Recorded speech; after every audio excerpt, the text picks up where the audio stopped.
sustainability and global positioning under the leadership of Honorable Prime Minister Shri Narendra Modi. As we complete the first quarter of the 21st century, continuing geopolitical headwinds suggest lower global economic growth over the medium term. However, our aspiration for a Vikasit Bharat inspires us, and the transformative work we have done during our government's first 2 terms guides us to march forward resolutely. Our economy is the fastest growing among all major economies. Our development track record for the past 10 years and structural reforms have drawn global attention. Confidence in India's capability and potential has only grown in this period. We see the next 5 years as a unique opportunity to realize Sabka Vikas, stimulating balanced growth of all regions. The great Telugu poet and playwright Gurujada Apparao had said, "Deshamante matti kadoy, deshamante manushuloy," meaning a country is not just its soil, a country is its people. In line with this, for us, Vikasit Bharat encompasses zero poverty, 100% quality good school education, access to high quality, affordable and comprehensive health care, 100% skilled labor with meaningful employment, 70% women in economic activities, and farmers making our country the food basket of the world. In this budget, the proposed development measures span 10 broad areas, focusing on Garib, Youth, Annadata and Nari, spurring agricultural growth and productivity, building rural prosperity and resilience, taking everyone together on an inclusive growth path, boosting manufacturing and furthering Make in India, supporting MSMEs, enabling employment-led development, investing in people, economy and innovation, securing energy supplies, promoting exports and nurturing innovation. For this journey of development, our 4 powerful engines are agriculture, MSME, investments and exports. The fuel, our reforms, our guiding spirit, inclusivity, and the destination, Vikasit Bharat. This budget aims to initiate transformative reforms across 6 domains. During the first 5 years, these will augment our growth potential and global competitiveness. The domains are taxation, power sector, urban development, mining, financial sector, and regulatory reforms. Agriculture as the first engine. Now I move to specific proposals, beginning with agriculture as the first engine.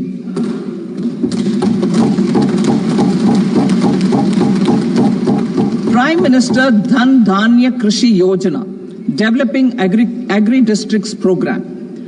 Motivated by the success of the aspirational district program, our government will undertake a Prime Minister Dhan Dhanya Krishi Yojana in partnership with states.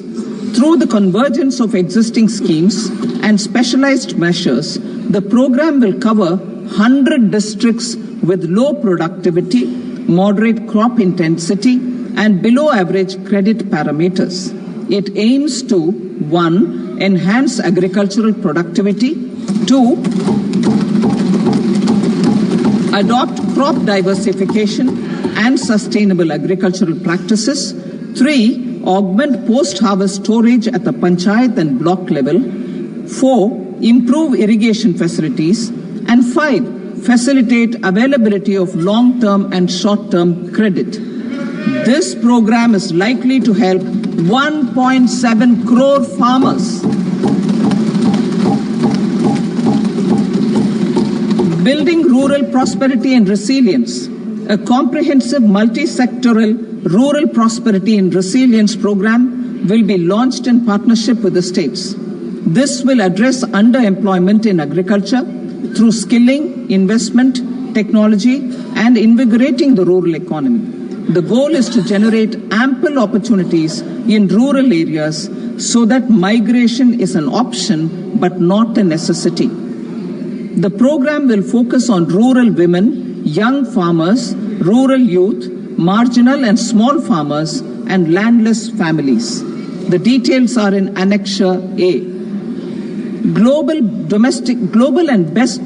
Domestic best practices will be incorporated, and appropriate technical and financial assistance will be sought from multilateral development banks. In Phase 1, 100 developing agri-districts will be covered.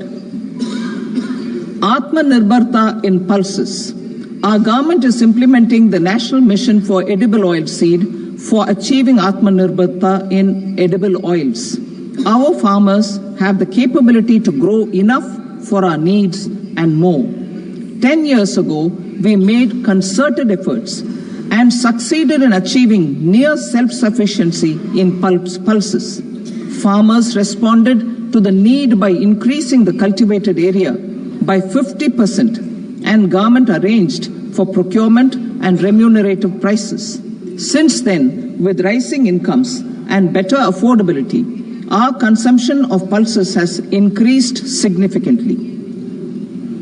Our government will now launch a 6-year mission for Atmanirbharta in pulses with a special focus on Tuar, Urad and Masoor.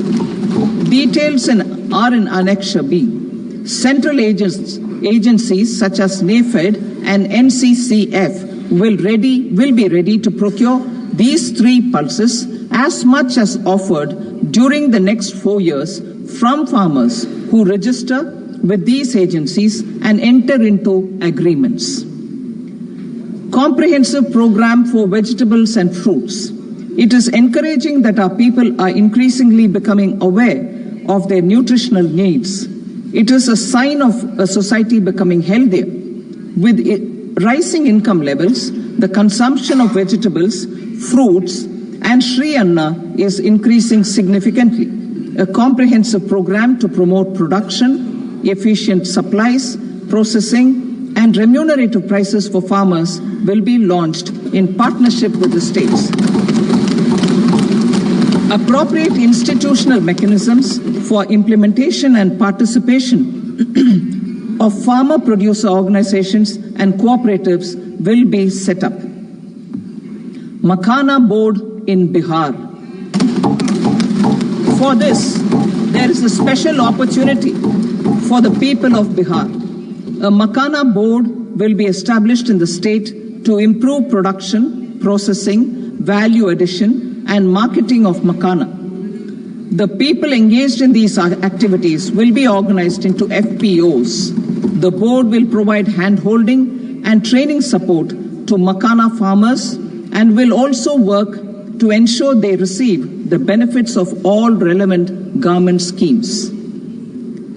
A national mission on high-yielding seeds will be launched, aimed at 1. Strengthening research ecosystem, 2. Targeted development and propagation of seeds with high yield, pest resistance, and climate resilience, and 3. Commercial availability of more than 100 seed varieties released since July 2024. India ranks second largest globally in fish production and aquaculture. Seafood exports are valued at 60,000 crore rupees. To unlock the untapped potential of the marine sector, our government will bring in an enabling framework for sustainable harnessing of fisheries from Indian Exclusive Economic Zone and high seas, with a special focus on the Andaman and Nicobar and Lakshadweep Islands.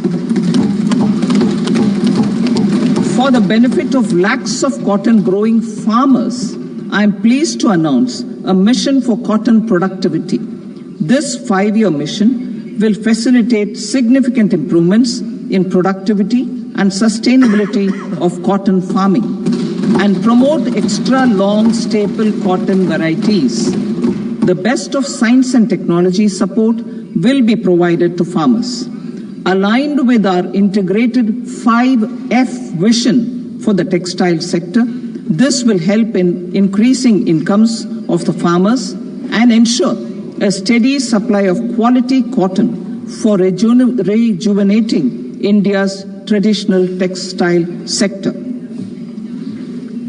Kisan credit cards facilitate short-term loans for 7.7 crore farmers, fishermen and dairy farmers. The loan limit under modified interest subvention scheme will be enhanced from 3 lakh rupees to 5 lakh rupees for loans taken through the KCC. For Atmanirbharta in urea production, our government had reopened 3 dormant urea plants in the eastern region. To further augment urea supply, a plant with annual capacity of 12.7 lakh metric tons will be set up at Namrup in Assam.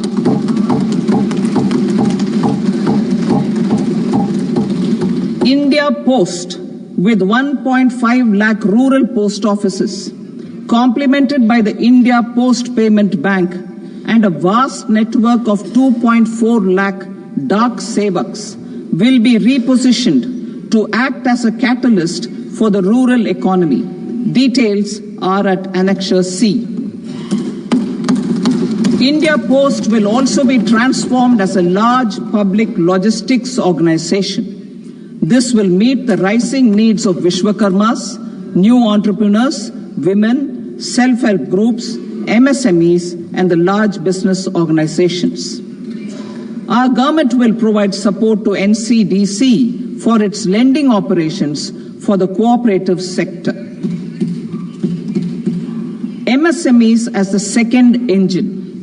Now I move to MSMEs as the second engine, which encompasses manufacturing and services with a focus on MSMEs numbering 5.7 crores. Currently, over 1 crore registered MSMEs, employing 7.5 crore people and generating 36% of our manufacturing, have come together to position India as a global manufacturing hub. With their quality products, these MSMEs are responsible for 45% of our exports. To help them achieve higher efficiencies of scale, technological upgradation, and better access to capital, the investment and turnover limits for classification of all MSMEs will be enhanced to 2.5 and 2 times respectively. This will give them the confidence to grow and generate employment for our youth. The details are given in Annexure D. To improve access to credit, the credit guarantee cover will be enhanced. First, for micro and small enterprises from 5 crore to 10 crore rupees, leading to additional credit of 1.5 lakh crores in the next 5 years. Second, for startups from 10 crore rupees to 20 crore rupees, with the guarantee fee being moderated to 1% for loans in 27 focus sectors which are important for Atmanirbhar Bharat. And for well-run exporter MSMEs, for term loans up to 20 crore rupees. Also for the micro enterprises, we will introduce customized credit cards with a 5 lakh rupee limit for micro enterprises registered on Udyam portal. In the first year, 10 lakh such cards will be issued. Fund of funds for startups. The Alternate Investment Fund, AIFs, for startups have received commitments of more than 91,000 crores rupees. These are supported by the Fund of Funds set up with the Government of India's contribution of 10,000 crore rupees. Now, a new Fund of Funds with expanded scope and a fresh contribution of another 10,000 crore rupees will be set up. A new scheme will be launched for 5 lakh women, scheduled castes and scheduled tribes, first-time entrepreneurs. This will provide term loans up to 2 crore rupees during the next 5 years. The scheme will incorporate lessons from the successful Stand Up India scheme. Online capacity building for entrepreneurship and managerial skills will also be organized. Measures for labor-intensive sectors. To promote employment and entrepreneurship opportunities in labor-intensive sectors, our government will undertake specific policy and facilitation measures. To enhance the productivity, quality and competitiveness of India's footwear and leather sector, a focused product scheme will be implemented. The scheme will support design capacity, component manufacturing and machinery required for production of non-leather quality footwear, besides the support for leather footwear and products. The scheme is expected to facilitate employment for 22 lakh persons, generate over 4 lakh crore rupees and exports of over 1.1 lakh crore rupees. Measures for the toys sector. Building on the National Action Plan for Toys, we will implement a scheme to make India a global hub for toys. The scheme will focus on development of clusters, skills, and a manufacturing ecosystem that will create high-quality, unique, innovative, and sustainable toys that will represent the Made in India brand. Support for food processing. In line with our commitment towards Purvodaya, we will establish a National Institute of Food Technology, Entrepreneurship and Management in Bihar. The institute will provide a strong fillip to food processing activities in the entire eastern region. This will result in 1. Enhanced income for the farmers through value addition to their produce, and 2. Skilling entrepreneurship and employment opportunities for the youth. Manufacturing mission, furthering Make in India. Our government will set up a national manufacturing mission covering small, medium and large industries for furthering Make in India by providing policy support, execution roadmaps, governance and monitoring framework for central ministries and states. Details are in Annexure E. Given our commitment to climate-friendly development, the mission will also support clean tech manufacturing. This will aim to improve domestic value addition and build our ecosystem for solar PV cells, EV batteries, motors and controllers, electrolyzers, wind turbines, very high voltage transmission equipment and grid-scale batteries. Investment as the third engine. Now I move to investment as the third engine, which encompasses investing in people, investing in the economy, and investing in innovation. Investing in people. Saksham Anganwadi and Poshan 2.0. Saksham Anganwadi and Poshan 2.0 program provides nutritional support to more than 8 crore children, 1 crore pregnant women and lactating mothers all over the country, and about 20 lakh adolescent girls in aspirational districts and the Northeast region. The cost norms for these nutritional support will be enhanced appropriately. Atal Tinkering Labs. 50,000 Atal Tinkering Labs will be set up in government schools in the next 5 years to cultivate the spirit of curiosity and innovation and foster a scientific temper among young minds. Broadband connectivity to government secondary schools and PHCs. Broadband connectivity will be provided to all government secondary schools and primary health centers in rural areas under the BharatNet project. Bharatiya Bhasha Pustak Scheme. We propose to implement a Bharatiya Bhasha Pustak scheme to provide digital form Indian language books for schools and for higher education. This aims to help students understand their subjects better and in their language. National Centers of Excellence for Skilling. Building on the initiative announced in the July 24 budget, 5 National Centers of Excellence for Skilling will be set up with global expertise and partnerships to equip our youth with the skills required for Make for India, Make for the World manufacturing. The partnership will cover curriculum design, training of trainers, and a skills certification framework and periodic reviews. Expansion of capacity in IITs. Total number of students in 23 IITs has increased 100% from 65,000 to 1.35 lakh in the past 10 years.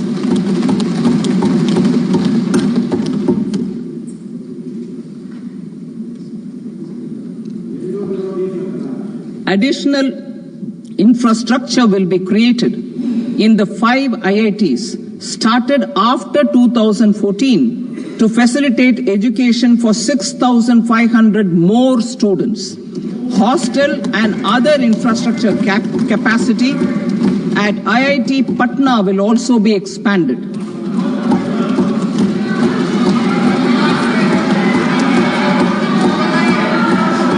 Center of Excellence.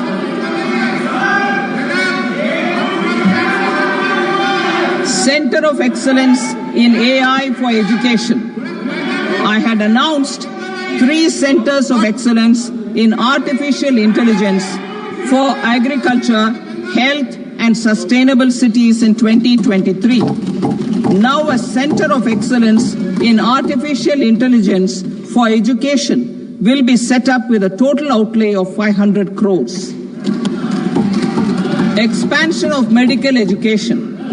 Our government has added almost 1.1 lakh undergraduate and postgraduate medical education seats in 10 years, an increase of 130%. In the next year, 10,000 additional seats will be added in medical colleges and hospitals towards the goal of adding 75,000 seats in the next 5 years.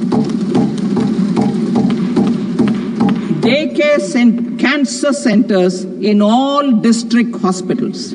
Our government will facilitate setting up of daycare cancer centers in all district hospitals in the next 3 years. 200 centers will be established in 25-26 itself.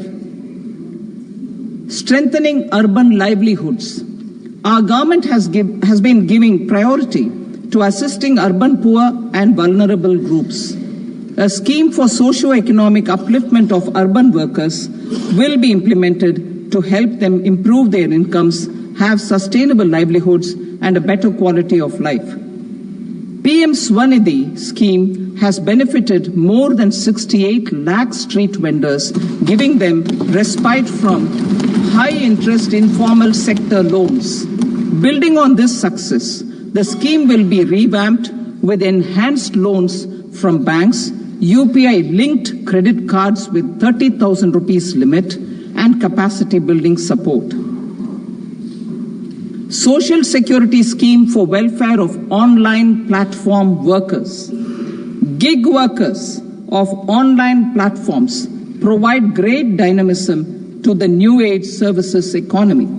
Recognizing their contribution, our government will arrange for their identity cards and registration on the e-Shram portal. They will be provided health care under PM Jan Arogya Yojana. This measure is likely to assist nearly 1 crore gig workers.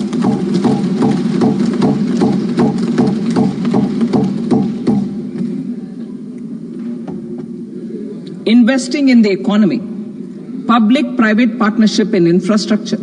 Each infrastructure-related ministry will come up with a 3-year pipeline of projects that can be implemented in PPP mode. States will also be encouraged to do so and can seek support from the India Infrastructure Project Development Fund, which is a scheme to prepare PPP proposals. Support to states for infrastructure. An outlay of 1.5 lakh crore is proposed for the 50-year interest-free loans to states for capital expenditure and incentives for reforms. Building on the success of the first asset monetization plan announced in 2021, the second plan for 2025 to 30 will be launched to plow back capital of 10 lakh crore in new projects. Regulatory and fiscal measures will be fine-tuned to support the plan. Jal Jeevan Mission. Since 2019, 15 crore households, representing 80% of India's rural population, have been provided access to portable tap water connections. To achieve 100% coverage, I am pleased to announce the extension of this mission until 2028 with an enhanced total outlay. The mission's focus will be on the quality of infrastructure and O&M of rural piped water supply schemes through Jan Bhagidari. A separate MOU or separate MOUs will be signed with the states and union territories to ensure sustainability and citizen-centric water services delivery. Urban sector reforms. Building on the July budget proposals, urban sector reforms related to governance, municipal services, urban land and planning will be incentivized. Urban Challenge Fund. The government will set up an urban challenge fund of 1 lakh crore rupees to implement the proposals for cities as growth hubs, creative redevelopment of cities, and for water and sanitation purposes announced in the July budget. This fund will finance up to 25% of the cost of bankable projects, with a stipulation that at least 50% of the cost is funded from bonds, bank loans and PPPs.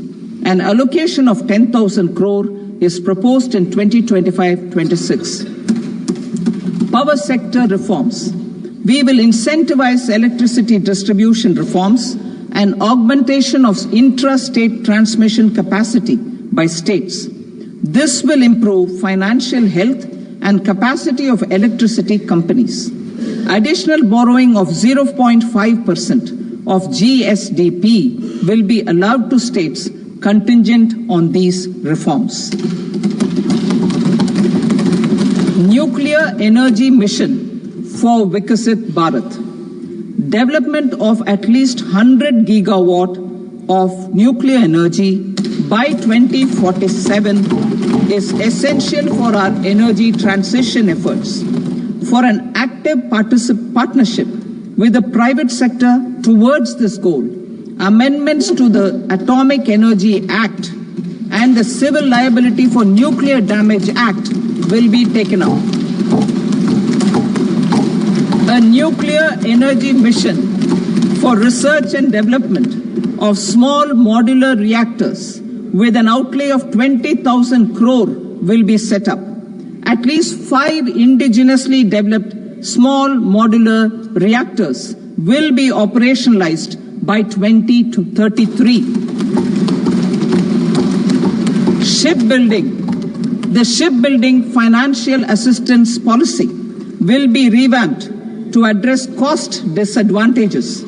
This will also include credit notes for shipbreaking in Indian yards to promote the circular economy. Large ships above a specified size will be included in the infrastructure harmonized master list.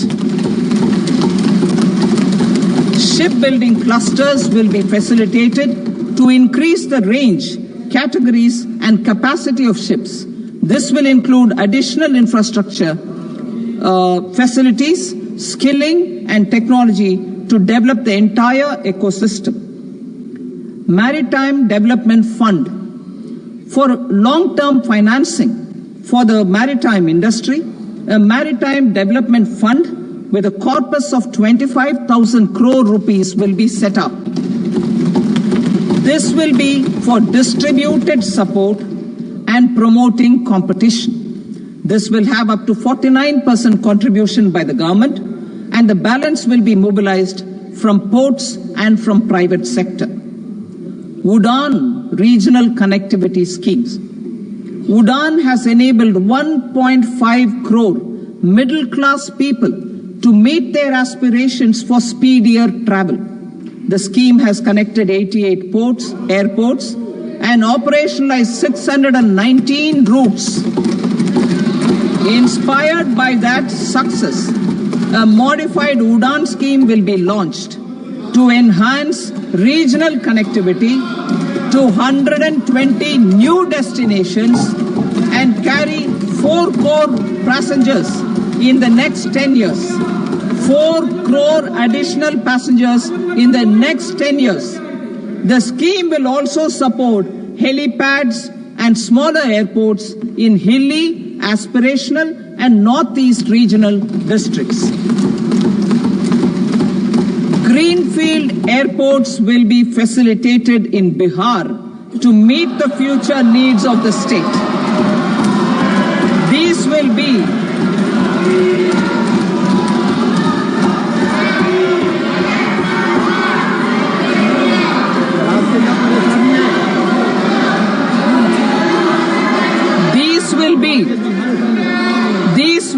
in addition to the expansion of the capacity of Patna Airport and a brownfield airport in Beta. Western Kosi Canal project in Mithilanchal.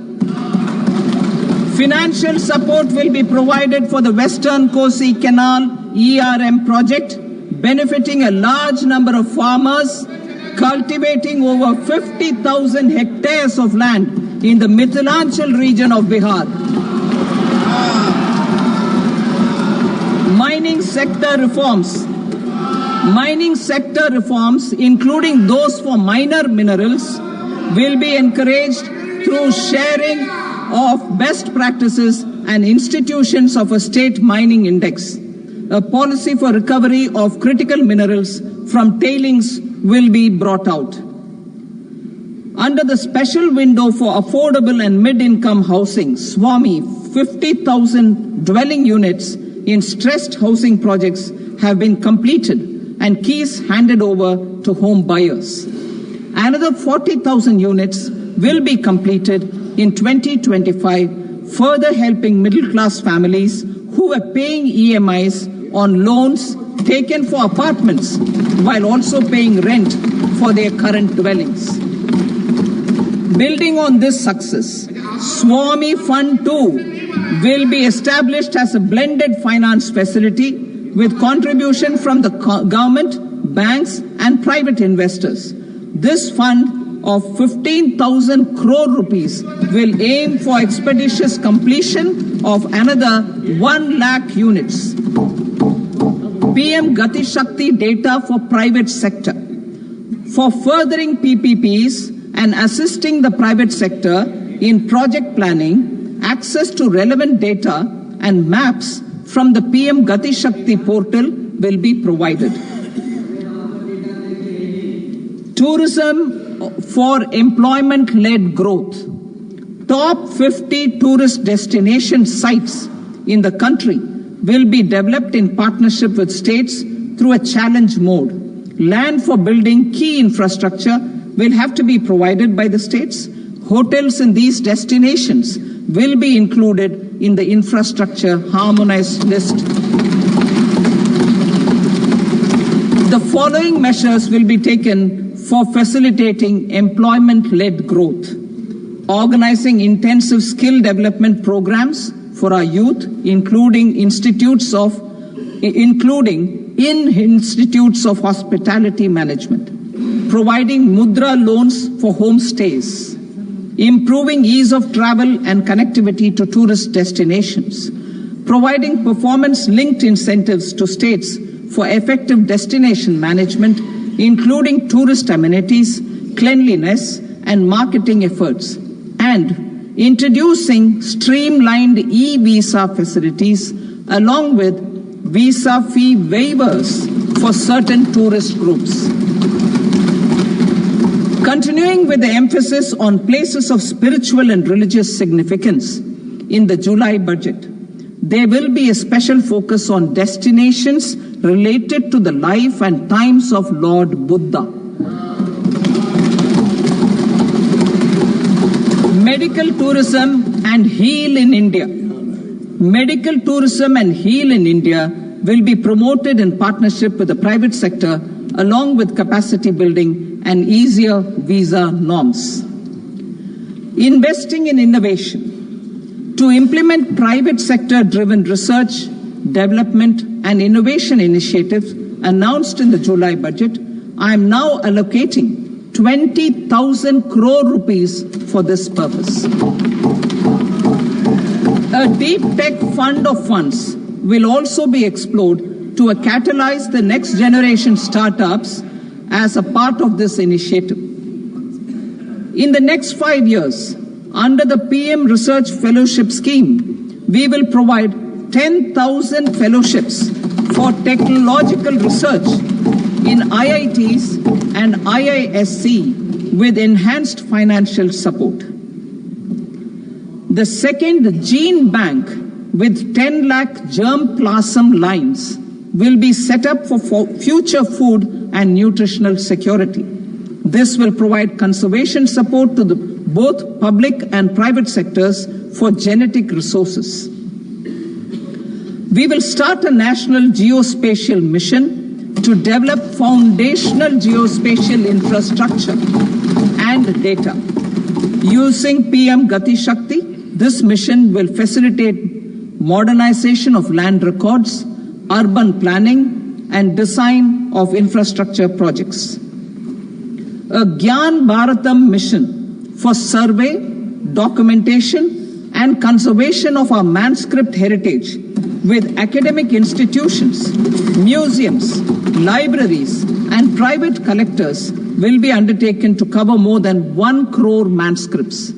We will set up a national digital repository of Indian knowledge systems for knowledge sharing. Now I move to exports as the fourth engine. We will set up an export promotion mission with sectoral and ministerial targets driven jointly by the Ministries of Commerce, MSME, and Finance. It will facilitate easy access to export credit, cross-border factoring support, support to MSMEs to tackle non-tariff measures in overseas markets. A digital public infrastructure, Bharat Trade Net, for international trade will be set up as a unified platform for trade documentation and financing solutions. This will complement the Unified Logistics Interface platform. The BTN will be aligned with international practices. Support will be provided to develop domestic manufacturing capacities for our economy's integration with global supply chains. Sectors will be identified based on objective criteria. Facilitation groups with participation of senior officers and industry representatives will be formed for select products and supply chains. Through this, there are huge opportunities related to Industry 4.0, which needs high skills and talent. Our youth have both. Our government will support the domestic electronic equipment industry to leverage this opportunity for the benefit of our youth. A national framework will be formulated as guidance to states for promoting global capability centers in emerging Tier 2 cities. This will suggest measures for enhancing availability of talent and infrastructure, building bylaw reforms, and mechanisms for collaboration with industry. Our government will facilitate upgradation of infrastructure and warehousing for air cargo, including high-value perishable horticultural produce. Cargo screening and customs protocol will be streamlined and made user-friendly. Reforms as the fuel. Over the past 10 years, our government has implemented several reforms for convenience of taxpayers, such as faceless assessment, 2, taxpayer charter, 3, faster returns, 4, almost 99% returns being on self-assessment, and 5, Vivad Se Vishwas scheme.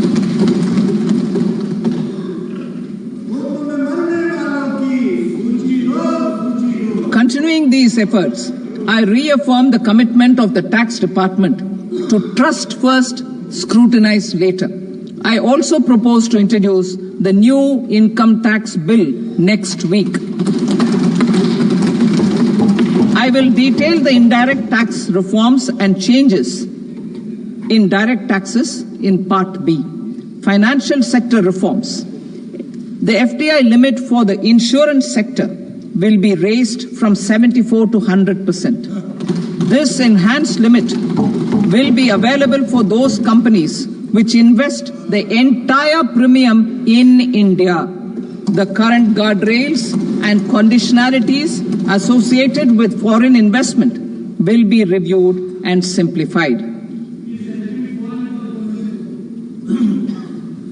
The services of India Post Payment Bank will be deepened and expanded in rural areas. NABFID will set up a partial credit enhancement facility for corporate bonds for infrastructure. Public sector banks will develop Grameen Credit Score Framework to serve the credit needs of SHG members and people in rural areas. A forum for regulatory coordination and development of pension products will be set up. To implement the earlier announcement on simplifying the KYC processes, the revamped Central KYC Registry will be rolled out in 2025. We will also implement a streamlined system for periodic updating. Requirements and procedures for speedy approval of company mergers will be rationalized. The scope for fast-track mergers will also be widened and the process made simpler. As proposed in the interim budget, we signed bilateral investment treaties with 2 countries in 2024 to encourage sustained foreign investment, and in the spirit of First Develop India, the current model BIT will be revamped and made more investor-friendly. In the last 10 years, in several aspects, including financial and non-financial, our government has demonstrated a steadfast commitment to ease of doing business. We are determined to ensure that our regulations must keep up with technological innovations and global policy developments. A light-touch regulatory framework based on principles and trust will unleash productivity and employment. Through this framework, we will update regulations that were made under old laws. To develop this modern, flexible, people-friendly, and trust-based regulatory framework appropriate for the 21st century, I propose 4 specific measures. A high-level committee for regulatory reforms will be set up for a review of all non-financial sector regulations, certifications, licenses, and permissions.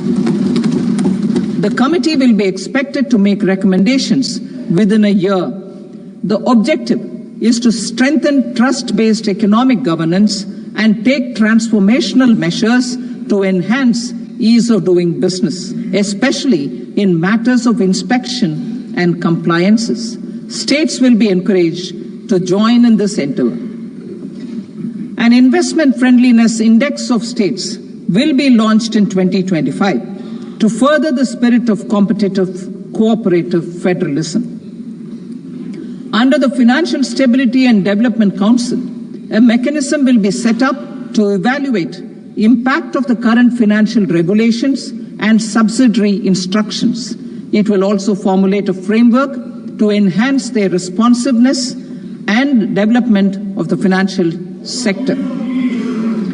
In the Jan Vishwas Act 2023, more than 180 legal provisions were decriminalized.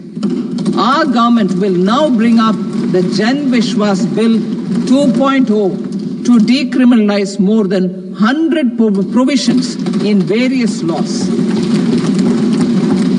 I now move to fiscal policy. In the July budget, I had committed to staying the course for fiscal consolidation. Our endeavor will be to keep the fiscal deficit each year such that central government debt remains on a declining path as a percentage of the GDP. The roadmap for the next 6 years has been detailed in the FRBM statement.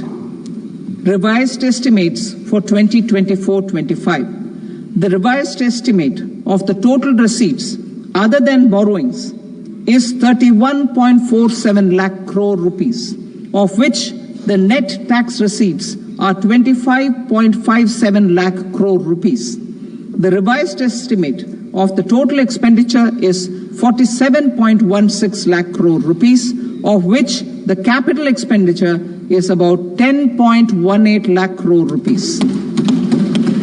The revised estimate of the fiscal deficit is 4.8% of the GDP. Budget estimates for 25-26. Coming to 25-26, the total receipts other than borrowings and total expenditure are estimated at 34.96 lakh crore rupees and 50.65 lakh crore rupees respectively. The net tax receipts are estimated at 28.37 lakh crore rupees. The fiscal deficit is estimated to be 4.4% of GDP. To finance the fiscal deficit, the net market borrowings from dated securities are estimated at 11.54 lakh crore. The balance financing is expected to come from small savings and other sources. The gross market borrowings are estimated at 14.82 lakh crore rupees. I will now move to Part B. Indirect taxes. My proposals relating to customs aim to rationalize tariff structure and address duty inversion. These will also support domestic manufacturing and value addition, promote exports, facilitate trade, and provide relief to common people. Rationalization of customs tariff structure for industrial goods. As a part of comprehensive review of customs rate structure announced in July 2024 budget, I propose to 1. Remove 7 tariff rates. This is over and above the 7 tariff rates removed in 23-24 budget. After this, there will be only 8 remaining tariff rates, including 0 rate. 2. Apply appropriate cess to broadly maintain effective duty incidence, except on a few items where such incidence will reduce marginally. 3. Levy not more than 1 cess or surcharge. Therefore, I propose to exempt social welfare surcharge on 82 tariff lines that are subject to a cess. I shall now take up sector-specific proposals. To provide relief to patients, particularly those suffering from cancer, rare diseases, and other severe chronic diseases, I propose to add 36 life-saving drugs and medicines to the list of medicines fully exempted from basic custom duty.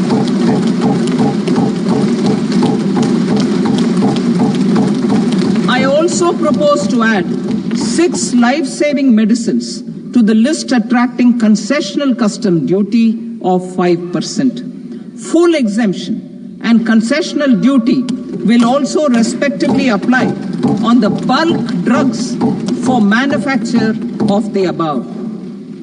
Specified drugs and medicines under patient assistance programs run by the pharmaceutical companies are fully exempt from BCD, provided the medicines are supplied free of cost to the patients. I propose to add 37 more medicines along with 13 new patient assistance programs. Support to domestic manufacturing and value addition. Critical minerals. In the July 2024 budget, I had fully exempted BCD on 25 critical minerals that are not domestically available.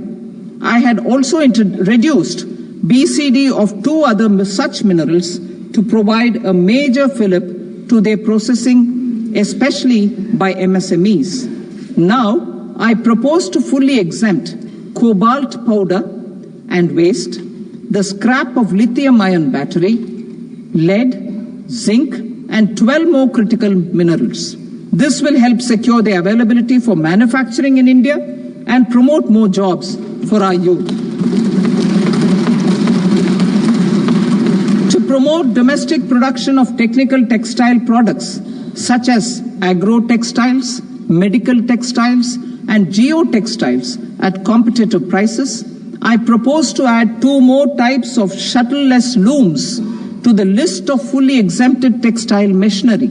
I also propose to revise the BCD rate on knitted fabrics covered by 9 tariff lines from 10 or 20 to 20% or 115 rupees per kg, whichever is higher. Electronic goods. In line with our Make in India policy and to rectify inverted duty structure, I propose to increase the BCD on interactive flat panel display from 10% to 20% and reduce the BCD to 5% on open cell and other components. In 23-24 budget, for the manufacture of open cells of LCD, LED TVs, I had reduced the BCD on parts of open cells from 5% to 2.5%. To further boost the manufacture of such open cells, the BCD on these parts will now stand exempted. Lithium-ion battery. To the list of exempted capital goods, I propose to add 35 additional capital goods for EV battery manufacturing and 28 additional capital goods for mobile phone battery manufacturing. This will boost domestic manufacture of lithium-ion batteries, both for mobile phones and for electric vehicles. Shipping sector. Considering that shipbuilding has a long gestation period, I propose to continue the exemption of BCD on raw materials, components, consumables, or parts for the manufacture of ships for another 10 years.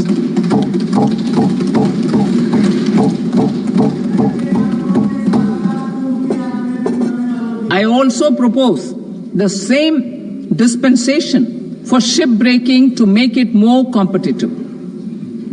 Telecommunication. To prevent classification disputes, I propose to reduce the BCD from 20% to 10% on carrier-grade Ethernet switches to make it at par with non-carrier-grade Ethernet switches.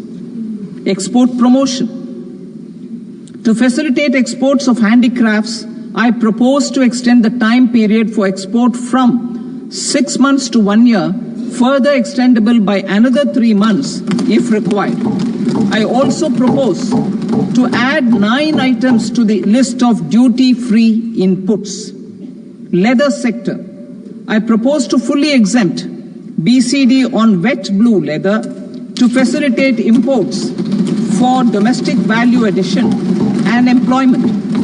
I also propose to exempt crust leather from 20% export duty to facilitate exports by small tanners. Marine products. To enhance India's competitiveness in the global seafood market, I propose to reduce BCD from 30% to 5% on frozen fish paste, surimi, for manufacture and export of its analog products. I also propose to reduce BCD from 15% to 5% on fish hydrolysates for manufacture of fish and shrimp feed. In July 2024 budget, to promote development of domestic MROs for aircraft and ships, I had extended the time limit for export of foreign origin goods that were imported for repairs from 6 months to 1 year and further extendable by 1 year. I now propose to extend the same dispensation for railway goods. Time limit for provisional assessment. Presently, the Customs Act 1962 does not provide any time limit to finalize provisional assessments, leading to uncertainty and cost to trade. As a measure of promoting ease of doing business, I propose to fix a time limit of 2 years, extendable by a year, for finalizing the provisional assessment. I propose to introduce a new provision that will enable importers or exporters, after clearance of goods, to voluntarily declare material facts and pay duty with interest but without penalty. This will incentivize voluntary compliance. However, this will not apply in cases where department has already initiated audit or investigation proceedings. For industry to better plan their imports, I propose to extend the time limit for the end use of imported inputs in the relevant rules from 6 months to 1 year. This will provide operational flexibility in view of cost and uncertainty of supply. Further, such importers will now have to file only quarterly statements instead of a monthly statement.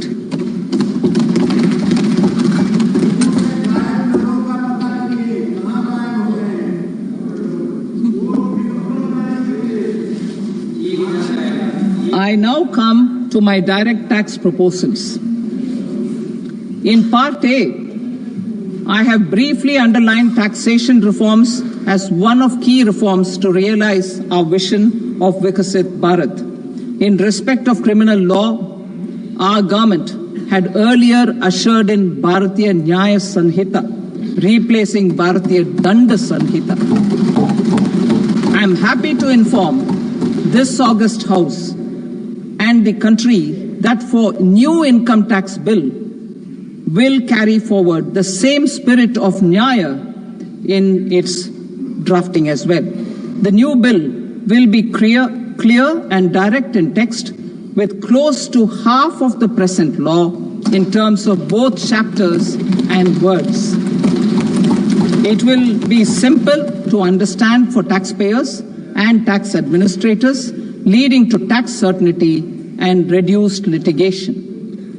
Reforms, however, are not a destination. They are means to achieve good governance for our people and economy. Providing good governance primarily involves being responsive. The Tirukural captures this in verse 542, which reads, "Vaanokki vaazhum ulagallam, mannavan kol nokki vaazhum kudi," meaning, just as the living beings live expecting rains, citizens live expecting good governance. Our government is committed to keeping an ear to the ground and a finger on the pulse and responding while balancing our national building efforts.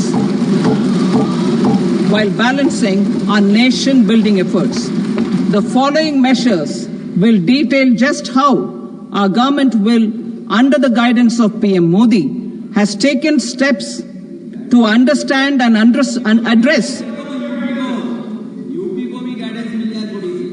I repeat that sentence, sir. The following measures will detail just how our government, under the guidance of PM Modi, has taken steps to understand and address the needs voiced by our citizens. My tax proposals are guided by this spirit. The objectives of my proposals are as follows. Personal income tax reforms with special focus on middle class. Rationalization of TDS and TCS for easing difficulties. Encouraging voluntary compliance. Reducing compliance burden. Ease of doing business, employment and investment. I will come to my proposal on personal income tax towards the end. TDS and TCS, rationalization for easing difficulties. I propose to rationalize tax deduction at source, TDS, by reducing the number of rates and thresholds above which TDS is deducted. Further, threshold amounts for tax deduction will be increased for better clarity and uniformity. The limit for tax deduction on interest for senior citizens is being doubled from the present 50,000 rupees to 1 lakh rupees. Similarly, the annual limit of 2.40 lakh rupees for TDS on rent is being increased to 6 lakh rupees. This will reduce the number of transactions liable to TDS, thus benefiting small taxpayers receiving small payments. The threshold to collect tax at source, the TCS, on remittances under RBI's liberalized remittance scheme, the LRS, is proposed to be increased from 7 lakh to 10 lakhs. I also propose to remove TCS on remittances for education purposes, where such remittances is out of a loan taken from a specified financial institution. Both TDS and TCS are being applied on any transaction related to sale of goods. To prevent such compliance difficulties, I propose to omit the TCS. I also propose that the provisions of the higher TDS deduction will now apply only in non-PAN cases.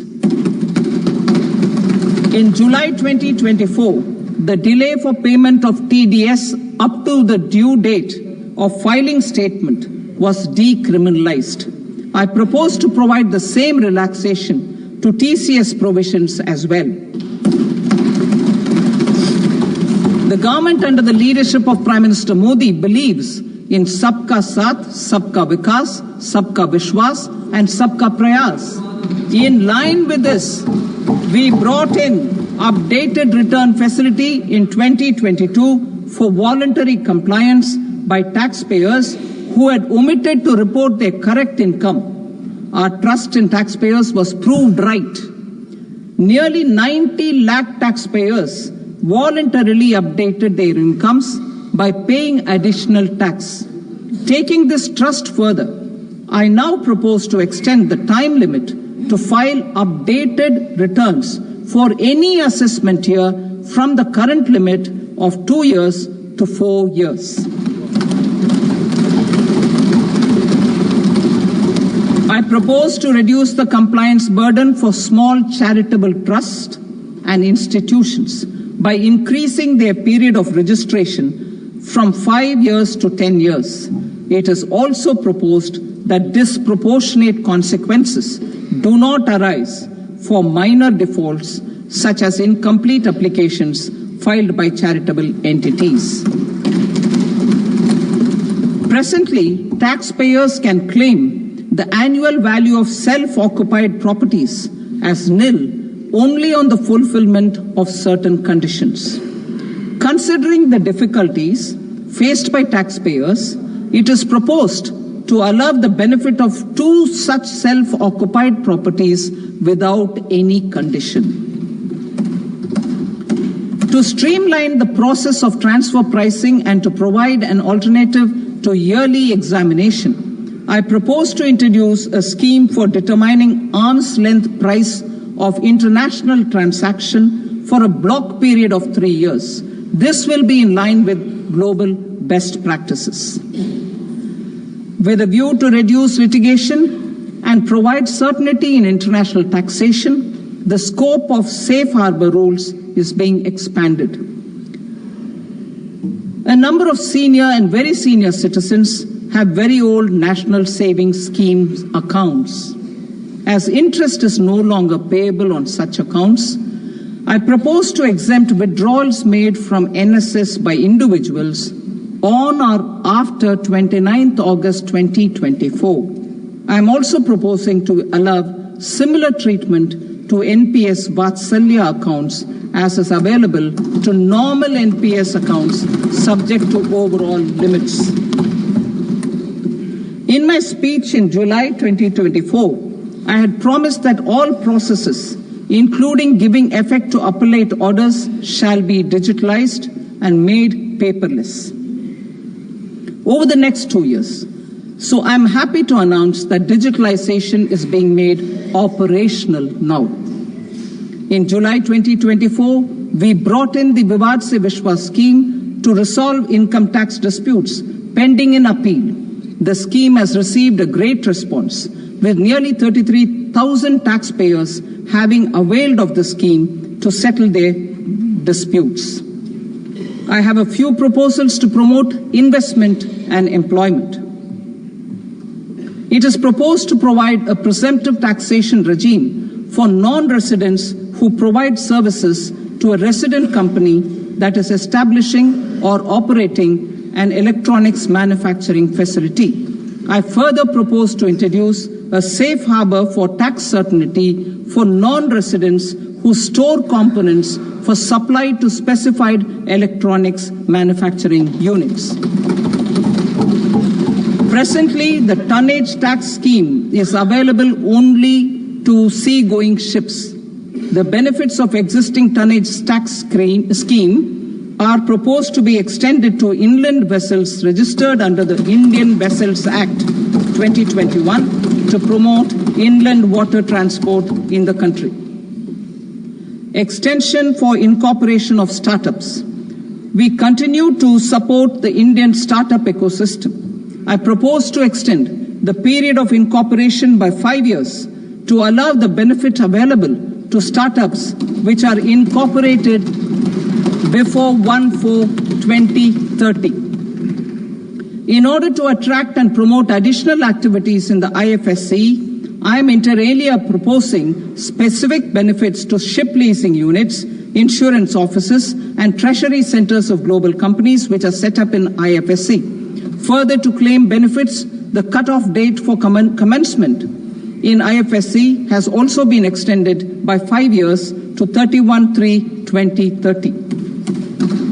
Category 1 and Category 2 AIFs are undertaking investments in infrastructure and other such sectors.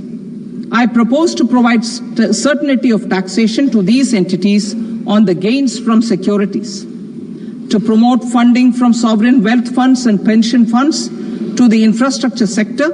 I propose to extend the date of making an investment by 5 more years up to 31st March 2030.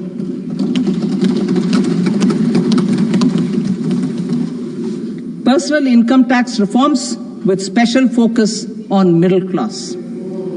Democracy, demography, and demand are the key support pillars in our journey towards Vikasit Bharat.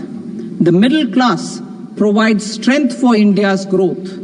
This government, under the leadership of Prime Minister Modi, has always believed in the admirable energy and ability of the middle class in nation building. In recognition of their contribution,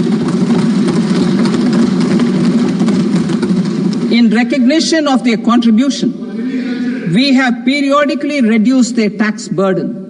Right after 2014, the nil tax slab was raised to 2.5 lakhs of rupees, which was further raised to 5 lakh rupees in 2019 and to 7 lakh rupees in 2023.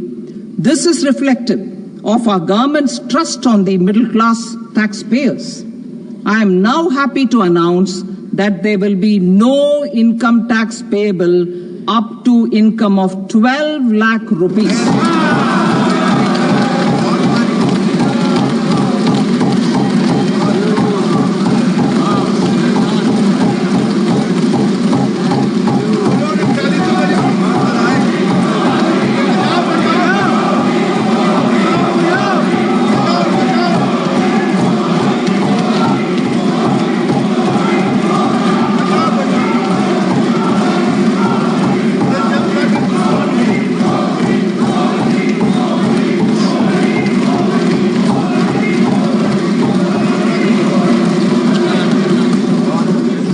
So, average income of 1 lakh per month other than the special rate income such as capital gains under the new regime. This limit will be 12.75 lakh for salaried taxpayers due to the standard deduction of 75,000. Slabs and rates are being changed across the board to benefit all taxpayers. The new structure will substantially reduce the taxes of the middle class and leave more money in their hands, boosting household consumption, savings and investment. In the new tax regime, I propose to revise tax rate structures as follows. 0 to 4 lakh rupees nil, 4.8 lakh rupees to 4 to 8 lakh rupees 5%, 8 to 12 lakh rupees 10%, 12 to 16 lakh rupees 15%, 16 to 20 lakh rupees 20%, 20 to 24 lakh rupees 25%, and above 24 lakh rupees 30%. To taxpayers up to 12 lakh of normal income other than special rate income such as capital gains. I read that again. To taxpayers up to 12 lakh of income other than special rate income such as capital gains, tax rebate is being provided in addition to the benefit due to slab rate reduction in such a manner that there is no tax payable by them. The total tax benefit of slab rate changes and rebate at different income levels can be illustrated with a few examples. A taxpayer in the new regime with an income of 12 lakh rupees will get a benefit of 80,000 rupees in tax, which is 100% of tax payable as per the existing rates. A person having income of 18 lakh rupees will get a benefit of 70,000 rupees in tax, that is 30% of tax payable as per existing rates. A person with an income of 25 lakh gets a benefit of 1,10,000 rupees, that is 25% of his tax payable as per existing rates. Details of my tax proposals are given in the annexure. As a result of these proposals, Honorable Speaker, sir, revenue of about 1 lakh crore in direct taxes and 2,600 crores in indirect taxes will be foregone. Mr. Speaker, sir, with this, I commend the budget to this august House.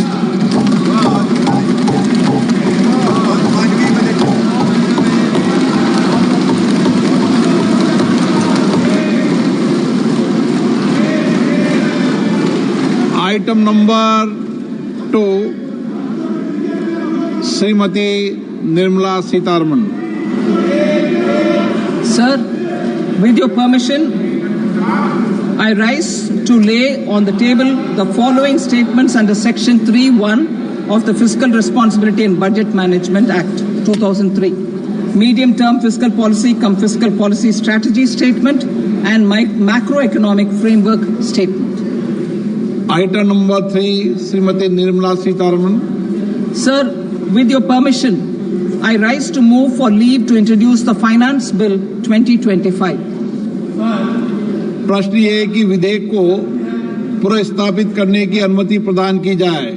जो सदस्य इसके पक्ष में हाँ गए, जो सदस्य विरोध में ना गए, मेरे विचार में निर्णय हाँ वालों के पक्ष में हुआ, हाँ वालों के पक्ष में अनुमति प्रदान की जाती है। माननीय मंत्री जी, अब विधेयक को पुनर्स्थापित करें। Sir, I introduce the bill. Thank you. सभा की कार्रवाई सोमवार दिनांक 3 फरवरी 2025 को प्राप्त 11 बजे तक के लिए स्थगित की जाती है।